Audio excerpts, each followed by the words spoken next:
Now, the cartoon community once again got a little bit mad about Pacific Twitter person called Welly Baldwin that he sort of put a question on saying, like, what happened to Pixar, pointing to photos of Disney and Turning Red.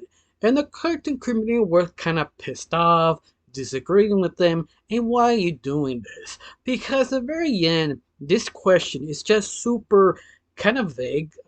Let's be honest, that's really is very vague because this is sort of how you interpret the question and what is your answer of this specific question because it could be anything because a lot of people have a different opinion of specifically Turning Red. In fact, Turning Red is very a hot topic even today, even that this movie has been a couple years done, but because it's sort of kind of showed in during the pandemic, people were sort of mad, angry, frustrated, stuck in their house for so long. Anything to get out of their own anger, they just pick it out. And unfortunately, Turning Red was in the wrong place and the wrong time to actually release. People saw it and people got mad for no apparent reason. Of course, some of them is sort of sexism, some of them sort of racism, some of them are just sort of mad because they cannot touch grass outside. And ironically, that's completely true compared to basically the Credibles. That the Credibles was beloved and respected, but at the same time, you cannot really compare these two films back to back, or even say one happened to Pixar, because it's sort of obvious if you're a cartoon fan or a Disney fan what happened to basically Pixar. Even that the person who posted it is a Disney fan. He should know, but obviously it was sort of clickbait to people to click in and respond, and unfortunately it did work. But about fascinating, a lot of people have a lot of interesting takes on that. In fact, one of the takes is basically one I said at the very beginning, is that you can't really compare the two films because they are two completely different basically audience, because even the directors are so different, because the person who created the Incredibles is basically aimed of adult man who is married, who has kids, who is a husband and a father. And you could see that direction so well because the director lived it. Compared to Turning Red, is all about a young woman who got a shot to direct a Disney Pixar film, but doing her own experience, who is not a mother, a single woman, and starting to work in animation. And just sort of obvious because see the two completely different experience and also two completely audience. You can't really compare this to that specific reason. But once again, it all depends how you read the question and whatever pops in your head because there is a lot of different angles. To be fair, it is one thing we all agree Pixar kind of quality kind of drops because of John Lasseter, and that's sort of the commentary on this sort of question. In a way, yes, but at the same time, it's sort of more, I think, complicated because while the leadership of John Lasseter, the one who helped create Pixar and make sure King is story, you can't make a film if the story is not up to snuff. It had to be high quality. This is the reason why if you compare the Toy Story trilogy, the second and third film, people so when they come out the third film, people are trying to debate this is a rehash of the second one, but it sort of kind of went up itself. This is the reason why it kind of got away with the third film, but some people still sort of argue that is basically copy and paste of the sequel film. In a way, kinda, but at the same time, it done a very unique, interesting way you can get away with it. But even that, compared to Turning Red, it doesn't matter what you do. Turning Red always fall into that strange controversy that does not deserve, but yet I have to explain one specific thing in my point of view. Turning Red is made for cartoon fans by cartoon fans. And if you know anything about animation, and also the company who makes it, there are basically two types of animation fans. People are basically want serious drama or like a little comedy, or you want all comedy, a little drama. And this, you have to understand Pixar. Pixar fall into sort of, well, drama, a little bit of comedy. That's sort of their formula. That is sort of where they're known for. And Turning Red doesn't really fit the sort of mold. It's just so different out of pocket. It's more for me 90s or 2000s people because how reference really is to anime animation, because there is a lot of references to Looney Tunes, to anime, to any specific IP, like Sailor Moon. In other words, a lot of gags from inspired from the 90s and 2000s from anime. This is sort of what it really is. It's sort of a tribute to that specific time period, how being fun and happy and energetic during that time, especially the early 2000s being sort of a tween words. But once again, it's not fit for everyone. It's just fit for very specific audience because they're tempted to do something different without John Lasseter. If John Lasseter was in charge, he probably would greenlit it, but he probably says you can't do that much. You just chill a little bit, make it more serious. What is the story? What is the point? And make it that sort of vision clear enough. And bestly, if you watch Turning Red, it has a clear message and it does work. But with John Lasseter, probably make it more direct, in other words, to make it more clear. I mean, that's all he wants, to make a clear story.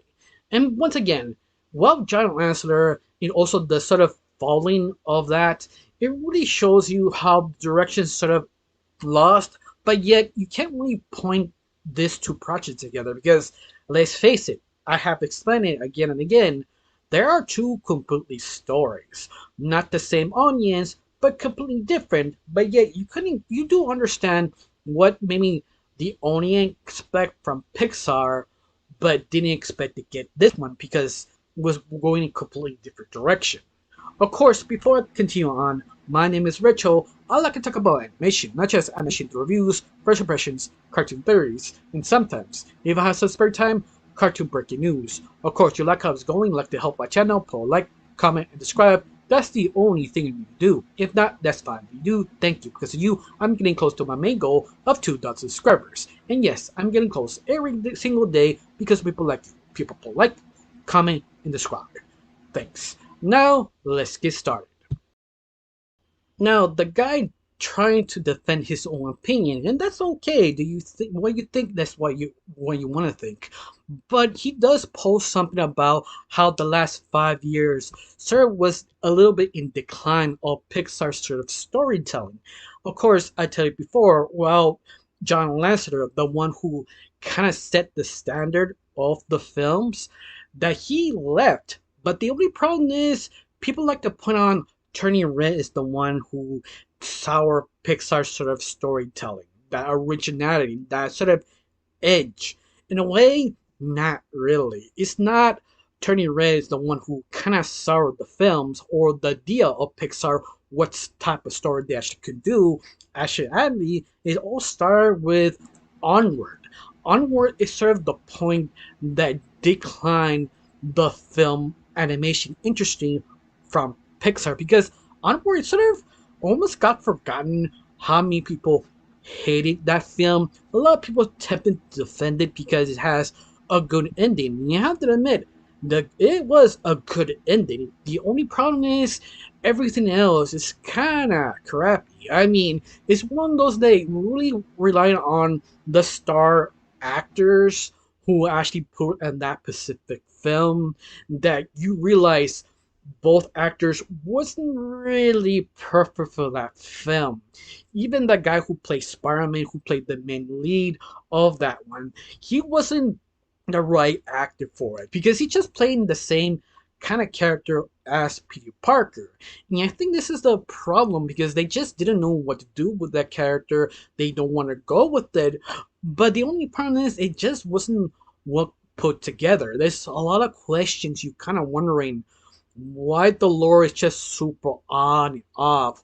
Why you make that specific decision. In fact, I recommend watch any onward review or opinion or breakdown of that film, and mostly people just dislike it. Only a few people do like it because of the ending. The best way to describe the whole film is more like a streaming service film, and that's what it really is. This is sort of the point where everything kind of went down, but I kind of disagree with that sort of opinion myself because it sort of depends because not all the 5 or 6 years depends when you're watching this video. Every single film of Pixar drop in quality. To me, it fell into the sort of kind of indie sort of opinion. They're trying to figure out what work, what not work, trying sort of things that John Lasseter probably asked them to just focus a little more what you're trying to say. Say something because we have sort of a kind of public image that we have to display because that's our thing. That's the people expect it. And you feel because they went sort of indie, independent sort of ideas, these kind of fall apart and you forgot the golden rule of John Lasseter is focus on the story. King and story. What is the emotion? What drags you to care about the characters? And what is sort of the conclusion of that? And watch every single film before onward. That's the point. In fact, Soul was a good film.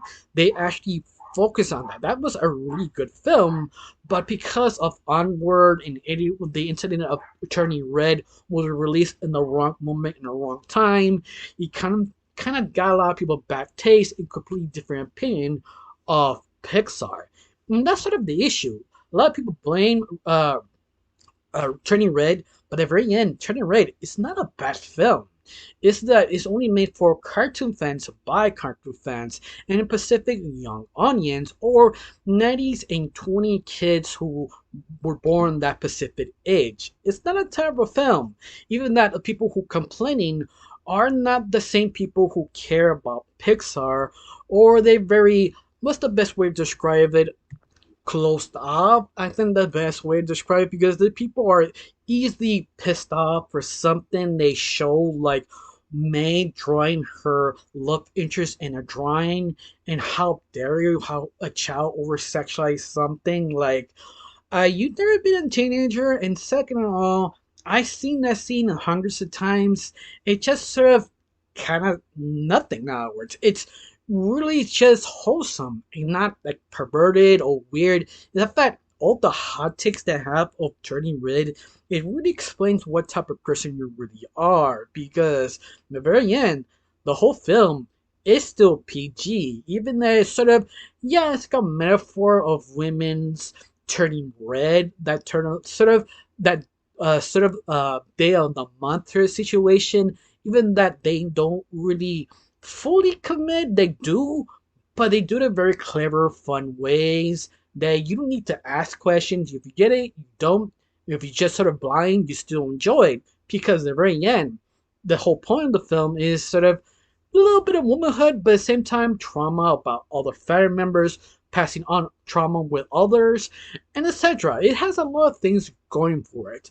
But once more, it all depends on your opinion. In fact, a lot of people point out that because of John Lasseter, this sort of changed. They also defended John Lasseter because he was sort of out of sort of sexual conduct that he just hugged someone. Well, besides that, there are other things also that he was sort of kind of an asshole, kind of sexist, a lot of things. Like you could find it on Twitter or even on YouTube. Someone make a select small documentary that you like, yeah, but at the very end, it's sort of how you read it and how long you actually working in the industry. Because most of your bosses are assholes. You don't know if they're kind of like racist or they're just kind of sexist or you just don't know what, but you don't know if the stress is getting them or not because let's face it, he is running a huge company with 10,000 people under him. They can lose their job if he doesn't deliver. It's a lot of pressure, but at the same time, I will agree that some of the content is sort of questionable. But once more, Disney didn't sue, didn't fire. didn't do anything. The weirdest part is John Lasseter just left. It took half of the company with them to Skydance. Even that he does get blame of the first two films directed under him, but the only problem is animation takes a long time to do. It takes years. It doesn't take 1 or 2 years. It takes about 5 to 10 years to actually develop a film because you have to sort of see who is who, who's working out, are they good at doing this? A lot of movement, a lot of politics, and that's why some films came out really, really good, really, really bad, because it depends of direction. Because the people who are charged, like Pete Docter and other different Disney creators who now in charge, they're sort of kind of lost a little bit because they're not finding their footing in understanding what is Pixar and why it works before of John Lasseter. It's something that you have to figure out yourself. You cannot copy and paste. You need to go a completely different experiment direction that can easily blow up your face. But once again, all depends on you because a lot of people have different takes because the question is just super vague. I don't know you. That's my opinion. What is your opinion of this sort of very idiotic question that doesn't really deserve to be answered, but you get it. I got nothing else to say. Just thanks for watching. Don't forget to subscribe and have a wonderful day. Bye.